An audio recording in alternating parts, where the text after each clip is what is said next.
Сметам дека се работи за историски момент, за датум кој што ќе остане во аналите на македонската историја.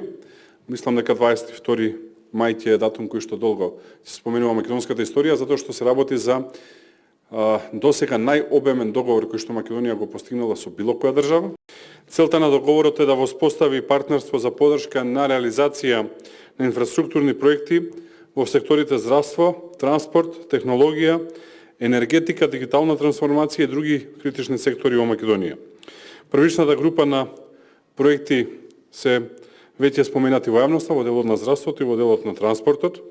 Исто така многу значајно за мене да се разменуваат знаења и најдобри практики, користејќи експертиза од владата на Обединетото кралство и од британски деловни субјекти за поддршка на реализација на проекти, но исто така и на трансформација на јавната администрација и приватниот сектор во Македонија со експертиза од бизнес заедницата во Обединетото кралство, но исто така и од владините агенции.